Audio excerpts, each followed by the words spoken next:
స్వర్ణాంధ్రప్రదేశ్, స్వచ్ఛ ఆంధ్రప్రదేశ్. ఆంధ్రప్రదేశ్ బంగారులాగా ఉండాలని, స్వచ్ఛంగా ఉండాలని మనం కోరుకోవటం తప్పులేదు. ప్రభుత్వాలు వాటి కోసం ప్రయత్నం చేయటం అంతకంటే తప్పులేదు. కానీ ఈ కాన్సెప్ట్ ఎక్కడి నుంచి వచ్చింది? స్వచ్ఛ ఆంధ్రప్రదేశ్ అంటే ఎలా ఉండాలి అనే దాని మీద కొన్ని విషయాలు మనం తెలుసుకోవాల్సినటువంటి అవసరం ఉందని నేను భావిస్తున్నాను. ఇవాళ స్వచ్ఛ ఆంధ్రప్రదేశే కాదు, స్వచ్ఛ భారతదేశం, స్వచ్ఛ ప్రపంచం ఉండాల్సిన అవసరం ఉంది. ఏమైతే మనం వాడి పారేసినటువంటి వ్యర్థాలు సమాజానికి ప్రమాదకరంగా తయారవుతున్నాయి. ముఖ్యంగా భూమికి భారం అవుతున్నాయి, భూమిని చెడగొడుతున్నాయి. పశువులు వీటిని ఆహారంగా భావించి తింటున్నాయి. తిని జీర్ణింప చేసుకోలేక పశువులు మరణిస్తున్నటువంటి సంఖ్య బాగా పెరిగిపోతుంది. ఇది పశు నష్టానికి కూడా దోహదపడుతుంది. ఆ తర్వాత భూమి పొరలన్నీ కూడా ప్లాస్టిక్ మయమైపోయి భూమి అంతా సర్వనాశనమైపోయి ఎందుకు పనికి రాకోకుండా మానవాళిని ఇబ్బంది పెట్టే ప్రమాదం ఉందని పర్యావరణవేత్తలు గమనించి ఒక స్వచ్ఛ భారత్ని, స్వచ్ఛ ఆంధ్రప్రదేశ్ని తీసుకురావాలనేటువంటి ప్రయత్నం భారతదేశంలో జరుగుతూ ఉంది. ప్రపంచవ్యాప్తంగా కూడా జరుగుతూ ఉంది. అసలు వ్యర్థాలను మేనేజ్ చేయటం అనేది ఇవాళ చాలా క్లిష్టమైనటువంటి పరిస్థితిగా ఉంటుంది. కొన్ని దేశాలు అయితే వ్యర్థాలను మేనేజ్ చేయటం, రీసైక్లింగ్ చేయటం కోసం కోటాను కోట్ల రూపాయలు ఖర్చు పెడుతున్నారు. మన దేశంలో కూడా వ్యర్థాలను రీసైక్లింగ్ చేయాలని, లేదా వాటిని సర్వనాశనం చేసి మానవాళికి ప్రమాదం లేకుండా చేయాలనే ప్రయత్నాలు చాలా జరుగుతున్నా అనుకున్న స్థాయిలో ఫలితాలు రాకపోవటం చాలా బాధాకరమైనటువంటి అంశం. ముఖ్యంగా మన రాష్ట్రానికి వద్దాం. స్వచ్ఛ ఆంధ్రప్రదేశ్. స్వచ్ఛ ఆంధ్రప్రదేశ్గా ఉండాలంటే ఏం చేయాలి? మనం వాడేసి పారేసిన వ్యర్థాలన్నింటినీ కూడా సక్రమంగా వాటిని వినియోగించాలి. వినియోగించాలంటే మనం చూస్తున్నాం కదా, SWPC అంటే సాలిడ్ వేస్ట్ ప్రాసెసింగ్ సెంటర్స్ అని మనం అప్పుడప్పుడు రోడ్ల వెంట వెళుతున్నప్పుడు గ్రామాలకు దూరంగా షెడ్లు ఉంటాయే, అవే SWPCలు. వాటిని ఉపయోగంలోకి తీసుకురావాలని ప్రభుత్వాలు ఎంత కష్టపడుతున్నా శూన్యం. చాలా తక్కువ పర్సంటేజ్ మాత్రమే ఉపయోగంలోకి వస్తున్నాయి. మనం ఒకసారి రోడ్డు వెంట వెళ్తున్నప్పుడు చూడండి, గ్రామాల్లో కానీ పట్టణాల్లో కానీ బయట కానీ గుట్టలుగా ప్లాస్టిక్లు ఉంటాయి. ప్లాస్టిక్ బాటిల్స్, ప్లాస్టిక్ కవర్సు, ప్లాస్టిక్తో తయారు చేసినటువంటి యూజ్ చేసినటువంటి వస్తువులు గుట్టలుగా పడి ఉంటాయి. ఇవి వర్షం పడ్డప్పుడు ఏం చేస్తాయంటే కొట్టుకుపోయి కాలువల్లో పడతాయి. కాలువల్లో వాటర్ని ఆపేస్తాయి, ప్రమాదాలకు దారితీస్తాయి. కాలువలు, పంట కాలువలు అన్నీ కూడా ప్లాస్టిక్తో కప్పబడిపోయేటటువంటి ప్రమాదం ఉంది. అందువల్ల ఈ ప్లాస్టిక్ని వినియోగం తగ్గించడంతో పాటు ప్లాస్టిక్ని మనం ఏదైతే వాడి బయట పారేస్తున్నామో వాటినన్నిటినీ కూడా రీసైక్లింగ్ చేసేటటువంటి పద్ధతిని అనుసరించాలనేది మనం ఇవాళ మన పర్యావరణవేత్తలు చెబుతున్నటువంటి అంశం. ఇదే క్రమంలో గ్రామాల్లో కూడా మనం చూస్తాం, పొడి చెత్త, తడి చెత్త అని రెండు డబ్బాలు వేయమంటారు. వేసి అవి తీసుకొచ్చి SWPCల్లో వాటిని సాగ్రిగేట్ చేసి పొడి చెత్తనంతా కూడా వేరే సైక్లింగ్ చేస్తారు. లేదంటే తడి చెత్తని తయారు చేసి కంపోస్ట్గా తయారు చేస్తారు, వర్మీ కంపోస్ట్గా తయారు చేస్తారు. ఇది ప్రాసెస్. ఈ ప్రాసెస్ అన్ని చోట్ల జరుగుతుందంటే అనుకున్న చోట్ల జరగటంలా. ఒక 5% జరిగితే చాలా ఎక్కువ. దీనిలో ITC CSR ఫండ్స్ నుంచి కొంత ప్రోత్సాహం ఇచ్చి గ్రామాల్లో తయారు చేస్తున్న అంత ఉత్సాహకరంగా గ్రామాల్లో కూడా దీని మీద దృష్టి పెట్టేవారు తక్కువ కావటం చాలా బాధాకరమైనటువంటి అంశం. దీనిలోనే ఈ సందర్భంగా ఒకటి చెప్పాలి. చెత్త పన్ను అని ఆ మధ్యన జగన్మోహన్ రెడ్డి గారి పరిపాలన గురించి చాలా సందర్భాల్లో మాట్లాడారు. ఇక్కడ కూడా చెత్త మీద పన్నేయడానికి వీలు లేదు. చెత్త పన్ను అంటే ఏమిటి అసలు? ఇప్పుడైతే గ్రామాల్లో కానీ పట్టణాల్లో కానీ తడి చెత్త, పొడి చెత్త రెండింటినీ కూడా సేకరించే వ్యక్తులు ఏమంటారంటే గ్రీన్ అంబాసిడర్స్ అంటారు. ఈ గ్రీన్ అంబాసిడర్స్కి ఆ గ్రామాల్లో 7-6 ఆ గ్రామాల సైజు ప్రకారం ఉంటారు. వారికి 8,000, 10,000, 12,000 శాలరీ ఇచ్చేటటువంటి కార్యక్రమం ఉంటుంది. ఈ గ్రీన్ అంబాసిడర్కి స్వచ్ఛాంధ్ర కార్పొరేషన్ నుంచి డబ్బులు రానప్పుడు వాళ్ళు ఉద్యోగాలు పోతాయి.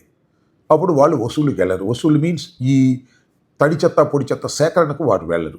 వెళ్ళకపోవటం వల్ల ఏం జరుగుతుంది? ఆ గ్రామాల్లోనే తడి చెత్త, పొడి చెత్త అలాగే పడిపోయేటటువంటి పరిస్థితి ఉంటుంది. కాబట్టి దీన్ని దృష్టిలో పెట్టుకుని వారికి పోషణ కోసం గ్రామాల్లో మనం ఎక్కడ తడి చెత్త, పొడి చెత్త వసూలు చేసినప్పుడు ఆ గ్రామంలో ఆ ఇంటి దగ్గర 10 రూపాయలు, ఈ ఇంటి దగ్గర 10 రూపాయలు, అట్లా 10 రూపాయల చొప్పున వసూలు చేసే కార్యక్రమాన్ని పెట్టారు. దాన్నే చెత్త పన్ను అని చాలా వ్యంగ్యంగా మాట్లాడుతూ వచ్చారు. ఆ చెత్త పన్ను తీసేస్తామన్నారు, మొన్న తీసేశారు. ఎక్కడ కూడా చెత్త మీద పన్నేయడానికి వీలు లేదు, రద్దు చేస్తున్నాం. ఈ రోజు నుంచి ఎక్కడ కలెక్ట్ చేయొద్దని మా మంత్రులకు వాళ్ళకి ఆదేశాలు ఇస్తున్నాను.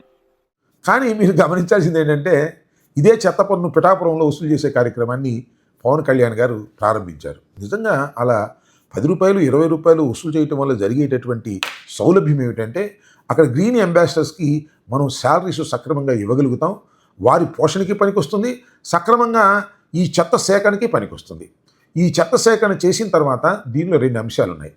ఈ ప్లాస్టిక్ వ్యర్థాలన్నింటినీ కూడా రీసైక్లింగ్ పంపించవచ్చు. ఇప్పుడు బాటిల్స్ ఉంటాయి కదా, మనం తాగి వారేసిన బాటిల్స్, అవన్నీ క్రష్ చేసి బండిల్స్గా కట్టి వాటిని తీసుకువెళ్ళి రీసైక్లింగ్ చేసి మళ్ళా ప్లాస్టిక్ బాటిల్స్గా తయారు చేసే అవకాశం ఉంది. ఇది కాకుండా ఇంకా అన్నిటికీ పనికిరానటువంటి చెత్త, ఇక రీసైక్లింగ్ పనికిరాంది, అదేవిధంగా ఎరువుకు పనికిరాని చెత్త ఏదైతే ఉంటుందో దీన్ని తీసుకువెళ్ళి తగలేసి విద్యుత్తుని మనం దాని నుంచి తీసుకురావచ్చు. దానివల్ల వ్యర్థాల నుంచి విద్యుత్ తయారీ చేసేటటువంటి కొన్ని ఫ్యాక్టరీలను, కొన్ని విద్యుత్ ఉత్పత్తి కేంద్రాలను రాష్ట్రంలో ప్రారంభించేటటువంటి ప్రయత్నాలు జరిగాయి. దానిలోనే గుంటూరు దగ్గర ఉన్నటువంటి జిందాల్ ఫ్యాక్టరీ వేస్ట్ నుంచి విద్యుత్ తయారు చేసేటటువంటిది కూడా చంద్రబాబు టైంలో దానికి ఫౌండేషన్ వేశారు, జగన్మోహన్ రెడ్డి గారి టైంలో దాన్ని ప్రారంభించారు. అందువలన ఈ చుట్టుపక్కల ప్రాంతాల్లో ఉన్నటువంటి ఏదైతే వ్యర్థాలు ఏవైతే ఉన్నాయో రీసైక్లింగ్కి పనికిరానివి, అలాగే ఎరువుకు పనికిరానివి, అవన్నీ టన్నుల కొద్దు తీసుకువెళ్ళి వాటిని దహనం చేసి దాని నుంచి విద్యుత్తుని ఉత్పత్తి చేసేటటువంటి జిందాల్ ఫ్యాక్టరీకి తరలించే కార్యక్రమాలు చేస్తుంటారు. ఇది అనుకున్న స్థాయిలో భారతదేశంలో ముఖ్యంగా ఆంధ్రప్రదేశ్లో జరగకపోవటం వల్ల వ్యర్థాలన్నీ పేరుకుపోయి చాలా ప్రమాదకరమైన దశకు పోతూ ఉంటాయి. ఇక్కడ ఒక్క విషయాన్ని చెప్పాలి. చంద్రబాబు నాయుడు గారు కందుకూరు వెళ్ళారు. అక్కడ స్వర్ణాంధ్ర స్వచ్ఛాంధ్ర కార్యక్రమాన్ని నిర్వహించారు. చాలామంది చాలా ఉపన్యాసాలు చెప్పారు. చంద్రబాబు నాయుడు గారు చాలా బ్రహ్మాండంగా చెత్త నుంచి సంపద సృష్టించేటటువంటి కార్యక్రమం చేస్తున్నారన్నారు. ఇది చంద్రబాబు నాయుడు గారు సృష్టించిందేం కాదు. చెత్త నుంచి సంపద అంటే చెత్త నుంచి ఎరువు, చెత్త నుంచి రీసైక్లింగు, చెత్త నుంచి విద్యుత్తు. ఇది ఒక కాన్సెప్ట్, వరల్డ్ వైజ్ కాన్సెప్ట్. దాన్ని దిగ్విజయంగా మన రాష్ట్రంలో చేయాల్సినటువంటి అవసరం ఉంది, కానీ చేయలేకపోతున్నటువంటి సందర్భాలు కూడా ఉన్నాయి. అందరూ గమనించాల్సిన అంశాన్ని ఇక్కడ నేను ఒకటి మీ దృష్టికి తీసుకొస్తాను. కందుకూరులో మొన్న సమావేశానికి వెళ్ళినప్పుడు అక్కడ ఎమ్మెల్యేలు, ఎంపీలు చాలా బ్రహ్మాండంగా చంద్రబాబు నాయుడు గారిని పొగిడారు. కానీ ఒక దీప్తి అనే విద్యార్థిని, బహుశా నారాయణ కాలేజీలో చదువుకుంటుంది అనుకుంటాను, ఆమెకి మైక్ ఇచ్చారు చెప్పమని. పాపం చిన్నపిల్లలు కదా, ఉన్నట్టుగా చెప్పేసింది. ఏం చెప్పేసిందంటే, మా కందుకూరులో చెత్త అంతా పేరుకుపోతుందండి, పేరుకుపోయినటువంటి చెత్తని ఎవరూ తీయటం లేదు, ఇవాళ సీఎం గారు వస్తున్నారని మాత్రం చెత్తనందరినీ కూడా క్లీన్ చేశారు, రోజు ఇలా చేస్తే కందుకూరు బాగుపడుతుంది అని. కందుకూరులో ఎక్కడ చెత్త అక్కడ పేరుకోపోయింది. ఈరోజు సీఎం గారు వస్తున్నారని అందరూ చెత్త తీయడం జరిగింది, కానీ రోజు కూడా అలా క్లీన్ చేయాలని చెప్తున్నాను. మంత్రులు వచ్చినప్పుడు, సీఎంలు వచ్చినప్పుడు మాత్రమే రోడ్ల ఇరువైపులా ఉన్న చెత్తను తొలగించేటటువంటి ఒక నాటకీయ పద్ధతుల్లో జరుగుతూ ఉంది. దీన్ని రెగ్యులరైజ్ చేయాల్సిన అవసరం ఉంది. చెత్త పన్ను విధించినా కూడా చెత్త సేకరణ చేయటంలో గ్రీన్ అంబాసిడర్స్ని వారికి ఉద్యోగాలకు సక్రమంగా జీతాలు ఇచ్చి చేయవలసినటువంటి బాధ్యత ఉందని నేను భావిస్తున్నాను. ఎందుకంటే సత్తెనపల్లిలో నేను గ్రీన్ అంబాసిడర్స్ గురించి కానీ, లేదా ఎస్డబ్ల్యూపీసీస్ గురించి కానీ ఐటీసీ వారి సహకారంతో చాలా వరకు కృషి చేశానని నేను నమ్ముతున్నాను. ఎవరన్నా కనుక్కున్నా కూడా చెప్తారు. దీని మీద పవన్ కళ్యాణ్ గారు కూడా చాలా ఇంట్రెస్టింగ్గా చూపించారు. ఆ మధ్యన పిఠాపురంలో కూడా ఈ కార్యక్రమాన్ని చేశారు. కాబట్టి చెత్త నుంచి సంపద సృష్టించేటటువంటి కార్యక్రమం ఇది ఒక కాన్సెప్ట్ తప్ప అది చంద్రబాబు నాయుడు గారు, రాజశేఖర రెడ్డి గారు, లేకపోతే మరొకరు సృష్టించింది కాదు. దీన్ని ప్రజల్లోకి తీసుకువెళ్ళి ఈ పరిశుభ్రతను పాటించడంతో పాటు వ్యర్థాల మేనేజ్మెంట్ చేయకపోతే రాబోయే కాలంలో భూమికి ప్రమాదం, ప్రపంచానికి ప్రమాదం, మానవాళికి ప్రమాదం అనే విషయాన్ని ప్రతి పౌరుడు గుర్తించే విధంగా వారిని ఎడ్యుకేట్ చేయవలసినటువంటి బాధ్యత ఉన్నదని నేను ఈ సందర్భంగా భావిస్తున్నాను. చాలా స్వచ్ఛంద సంస్థలు దీని మీద పనిచేస్తున్నాయి. దానితో పాటుగా ఐటీసీ వారి సిఎస్ఆర్ ఫండ్స్ నుంచి దీనికోసం ప్రత్యేకంగా వెచ్చిస్తుంది.